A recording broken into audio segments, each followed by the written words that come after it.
This is Your Heart Belongs to Me by Dean Koontz. Chapter 54. Shaking his battered head made the throbbing pain swell stronger, striking up an internal sound like the repeated hard plucking of the bottom note string on a bass fiddle, and fired off sharper pangs by the quiverful. Yet he shook his head, shook it, denying what Violet had said. "Why did you fly to Shanghai for a transplant, Mr. Perry? Why all the way to Shanghai?" "That's where the car crash happened. She was on life support, brain dead. They kept her alive until I could get there with Dr. Hobb and his surgical team. Do you know what Falun Gong is, Mr. Perry?" He shook his head. He didn't know. She made it sound like he should, but he didn't. Falun Gong is a spiritual practice expressed through certain exercises and meditations. "I never heard of it. Why should I?" It was founded in 1992 and banned in 1999 after 10,000 Falun Gong practitioners silently protested the government's arrest and beating of many people in the city of Tianjin. Shaking his head not only exacerbated the pain, but also cast his thoughts into a junk shop jumble. As an earthquake dumps the orderly contents of supermarket shelves onto the floor in a seismic potluck, yet he continually shook his head as though he didn't want either the pain to stop or his thoughts to clear. "A spiritual life is not an approved life. Half the people in my country's labor camp prisons are Falun Gong," she continued. "They are beaten, worked to death, and tortured." Judging by the sound of her voice, Violet had moved around the lazy boy and back of him. He raised his head and thought, though his vision brightened and dimmed somewhat with the ebb and flow of the pain, he could see well enough to confirm that she was not in the part of the room that lay before him. "Face forward," she commanded. "Do not turn." Ryan did not think that she would shoot him in the back of the head. She would first want to hurt him more, and when the time came to finish, she would want him to be staring down the muzzle of a gun when she squeezed the trigger. Lily was Falun Gong, a poor sweet dreamer of a girl, my twin, but nothing like me. My mind is darker in my heart, as if she knew what he had thought. Violet pressed the muzzle of the pistol to the back of his skull, which forced him to stop shaking his head. "Oh God, don't, you're making a mistake." The round muzzle seemed to imprint a third eye in the back of his head, for when he closed the pair with which he had been born, he could see down the barrel to the bullet. Lily was a seamstress living on subsistence wages, seeking something to brighten and give meaning to her existence. Falun Gong.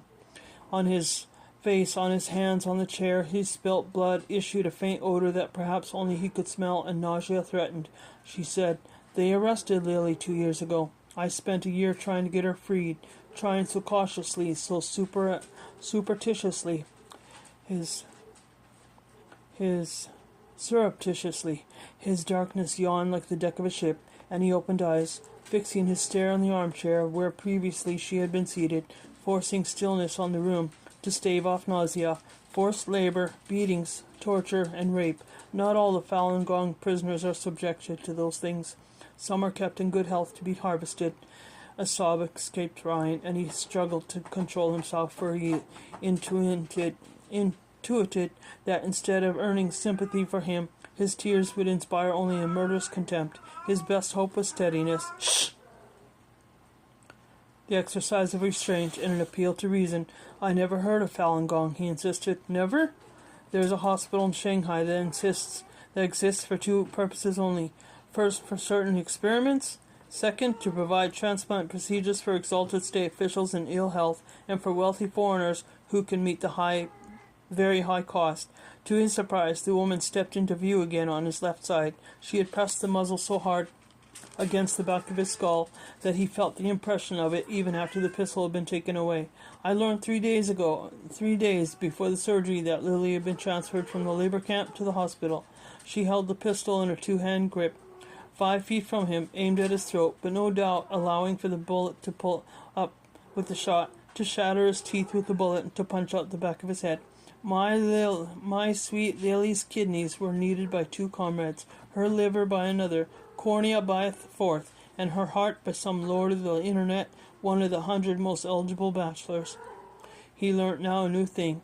Fear could take such a grip on a man's emotions that he could experience no other sediment on his intellect, that he could think of nothing but dying, on his spirit that he could not hope, on his body that he could suddenly not feel that pain of terrible wounds, but could feel only terror with every fiber of his being. "I didn't know," he groaned, but the words came out from him without premeditation, like a chant or litany that had been repeated on 10,000 other occasions, and was now, with thought, denied him, the only thing he knew how to say. "You knew," she insisted. "No, I swear I didn't." More litany. "I swear I didn't. I swear I didn't. I couldn't have done this if I had known." Dr. Hobbs brings patients from around the world. Over the years, 160 of Dr. Hobbs's patients have been matched in a month or less. Dr. Hobbs knows. Maybe he does. I can't speak for him. I can't defend him, but I didn't know. They say so many have been harvested that where their bodies are buried, the ground grows red bamboo, groves of red bamboo. I didn't know. She lowered the muzzle from his face, and the second suppressor on the pistol allowed only a soft and surprisingly biological sound when she shot him in the left foot. End of 54. 55.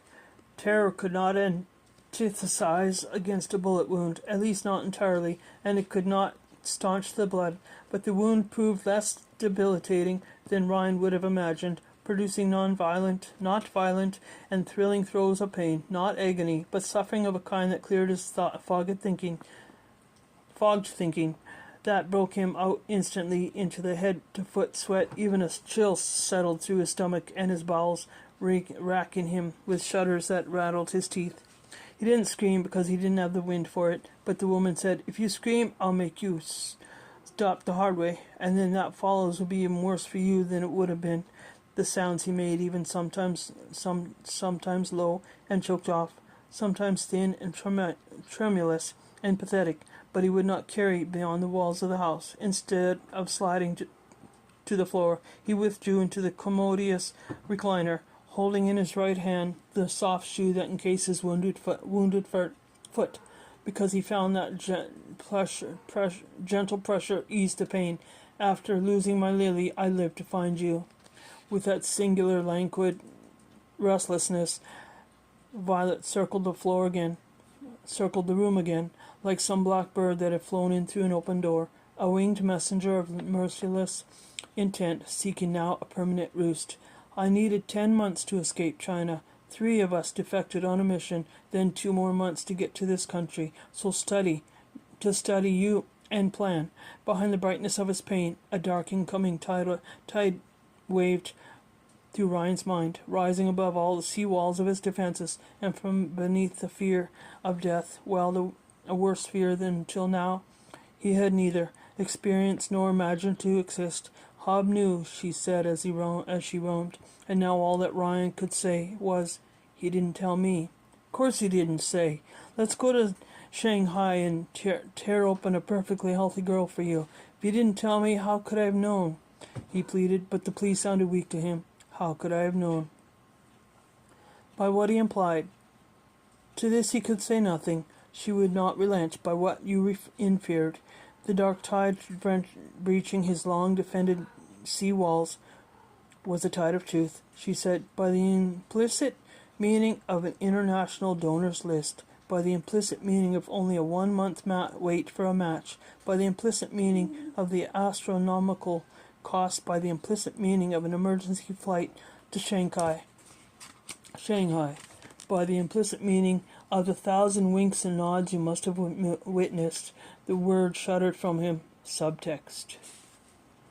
Actions had consequences. Having always understood this, he had largely lived by the rules in business, and in his personal relationships, the new and most devastating fear living in him, which he had never known before in 35 years, with the fear that actions also had consequences beyond this life, her anger having given way to calm determination to the justice. The woman approached him with a grave and stern decorum. "I was groomed to pass for American, to come here one day and form a secret cell. A note of profound resignation formed her voice, her green eyes seeming to be dreaming. My secret plan was to bring Lily, disappear into new identities, and truly become Americans. Now this country is ruined for me, and China, and I have no one. I'm nowhere. She stared at him along the barrel of the gun. Thick blood oozed slowly from the bullet hole in Ryan's shoe. His broken left hand curled into a claw. His head ached as if I had held together by tightly pulled barbed wire. But none of his pain squeezed the tears out of him. They were pressed from him by the recognition of the willful blindness with which he had committed himself to Dr. Hop, with which, in fact, he had led his entire life, less to Violet than to himself. In response to confessional impulse, he said, "That night Samantha told me I had to be careful. You especially," she said. "You being you, have to be careful." Violet asked, "The author?" She said I should just let it happen. I shouldn't handle it. Just accept it. Let it happen the way it should. Again his pain entirely receded, as previously it had been for a while, suppressed by terror that crowded out all the other feelings. My God, she knew what I was capable of. She knew when I didn't know. She knew, but loved me. This time terror, too, was extinguished with the pain. He had the capacity for only one sentiment, which ruled his emotions, his intellect, his body, a feeling that was new to him but at once familiar: shame. Ryan Perry had not known until this moment that something in him was broken. The roots of violence included avarice, greed. He said, "My blind greed killed your sister." "Greed? You've got all the money in the world." "A greed for life." He had conveyed her heart, my healthy heart, any healthy heart, and had lied to himself, had lied himself from himself, had hid himself from himself. Violet looked at him along the barrel of the pistol. Now, too late, he realized that 60 months earlier, in the early hours of his crisis, he had been given an extraordinary grace, a chance to achieve the insight Samantha needed to see in him if they were to marry, an awareness that life and the world had been subtext, implicit meaning, that this meaning had consequences. Ishmael Clem, a victim of her husband's greed and of Spencer Bargus' lust for death, had traveled farther than from Denver to California to warn him away from one path and to lead him toward another. In urgent dreams, Ismay revealed to him 3 hells, but he saw them only as 3 puzzles. 9 rounds left, said the voice of the lilies. 8 to wound and 1 to finish.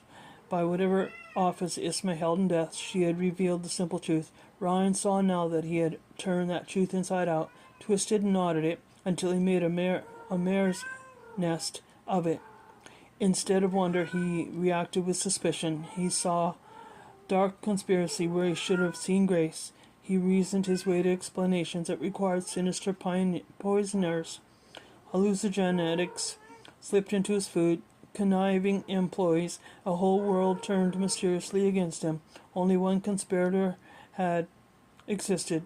He had conspired against himself to avoid facing the reality of deeply layered world and eternity. Looking up at Violet, he said, "The taproot of violence is the hatred of truth."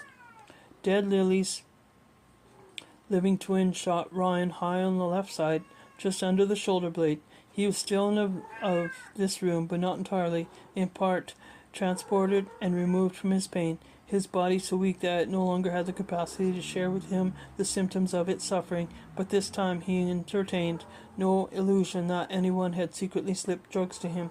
Ismay gave me one last chance. The bells. He met Violet's eyes because he felt he owed her the right to see life fade from his. "Bells," she said. Months before the transplant, Ismay said, "If I heard bells, come for her." I didn't. "Ismay, who is she?" Lacking both the strength and the clarity of mind to explain, he said merely, "My guardian." "I rang the bells," Violet said. He did not understand. In the old days he had left some churches standing, only to hold events in them that would mock their purpose. "Iron bells. The day Lily died, I got a message to her. Said I'd be with her in spirit. I'd ring the bells to testify." Ryan recalled the ominous tolling, and the terrible feeling that he had made a grave mistake of which the bells were warning him. Told him I'd ring the bells to promise justice. Violet continued, told her when she heard the bells to know she'll live forever in my heart. Although afraid of death, Ryan did not think he would take much more of this life. He assured her it's all right, it's justice. While talking, she had lowered the pistol. She raised it again. He said, fulfill the promise of the bells. She shot him high on the right side, under the shoulder blade. Jolted by the shot, ripped with the stink of blood, now seeming to him like the lovely scent of sacrifice, he saw shadows throughout the room moving toward him. Little more than an hour earlier at the airport, before Kathy Sienna had boarded her limo for Los Angeles, she had hugged Ryan fiercely and had whispered in his ear 4 words no one had ever said to him before. Now, for the first time in his life, he spoke those same words to another with a humility and a sincerity that he is grateful to find within himself. I'll pray for you.